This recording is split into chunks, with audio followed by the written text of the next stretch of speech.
Hello everyone, this is Kausar. Welcome back to my channel. আশা করি আপনারা সবাই অনেক বেশি ভালো আছেন। আবারও হাজির হয়ে গেলাম আরও একটি নতুন রেসিপি নিয়ে। আমার আজকের রেসিপি ব্যানানা মিল্ক শেক। এটি করা যেমন সহজ আর এটি খেতেও অত্যন্ত মজার। অনেক সময় বাচ্চারা দুধ কলা খেতে চায় না, তো এভাবে মিল্ক শেক বানিয়ে আপনারা বাসায় ট্রাই করতে পারেন। তো কথা না বাড়িয়ে চলুন ঝটপট শুরু করি। So let's go to my kitchen and make it. Banana milk shake তৈরি করার জন্য আমার লাগবে কলা, আর আমি এখানে 4টা কলা এভাবে টুকরো টুকরো করে কেটে নিয়েছি। আর আমি এখানে সবরি কলা নিয়েছি, আপনারা যে কোনো ধরনের কলা নিতে পারবেন। আর এখানে নিয়েছি 3 কাপ পরিমাণ লিকুইড দুধ।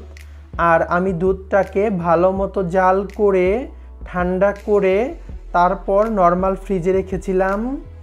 যেহেতু আমি এখানে এক্সট্রা করে কোনো আইস ব্যবহার করব না, তাই দুধটাকে নর্মাল ফ্রিজে রেখে ঠান্ডা করে নিয়েছি। তো এ পর্যায়ে এক এক করে সবগুলো উপকরণ ব্লেন্ড করার পালা। আর প্রথমেই দিয়ে দিলাম কলা, এ পর্যায়ে দিয়ে দিচ্ছি ঠান্ডা দুধ। আর আপনারা এখানে যে কোনো ধরনের ব্র্যান্ডের প্যাকেটজাত দুধ ইউজ করতে পারবেন। এ পর্যায়ে দিয়ে দিলাম 3 টেবিল চামচ চিনি। আরও দিয়ে দিচ্ছি হাফ চা চামচ লবণ। এ পর্যায়ে দিয়ে দিচ্ছি হাফ চা চামচ বিট লবণ। এখন ঢাকা দিয়ে সব কিছু ভালো মতো ব্লেন্ড করে নেব। এটা ব্লেন্ড করতে বেশি সময় লাগে না, একদম ঝটপট রেডি হয়ে যায়।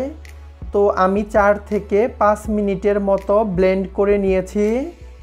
এটার কনসিস্টেন্সি কেমন হয়েছে আপনারা কিন্তু স্ক্রিনেই দেখতে পাচ্ছেন।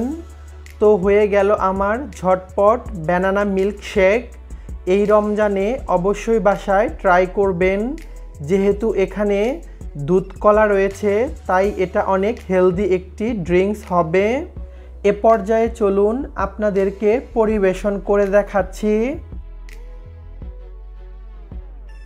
চলে এলাম পরিবেশন করার জন্য। আমি গ্লাসের মধ্যে আরও কিছুটা ব্যানানা কুচি দিয়ে দিচ্ছি, এতে করে এটি খেতে অনেক ভালো লাগবে। এ পর্যায়ে আমি সার্ভিং গ্লাসের মধ্যে ব্যানানা মিল্ক শেক ঢেলে নিচ্ছি। আরও উপর থেকে কিছুটা ব্যানানা কুচি দিয়ে দিচ্ছি, এতে করে এটি দেখতেও সুন্দর লাগবে আর খেতেও অনেক ভালো লাগবে। তো দেখলেন তো এটি বানানো কত সহজ, আর খেতে কিন্তু অসম্ভব মজার।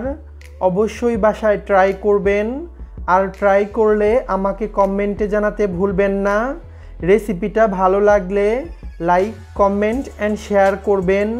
আমাকে সাপোর্ট করার জন্য প্লিজ আমার চ্যানেলটিকে সাবস্ক্রাইব করবেন। যদি কোনো কোশ্চেন থাকে তার নিচে কমেন্ট সেকশনে লিখবেন, আমি অ্যান্সার দেব। আপনারা সবাই ভালো থাকবেন। আবারও দেখা হবে নতুন কোনো রেসিপিতে। আল্লাহ হাফেজ।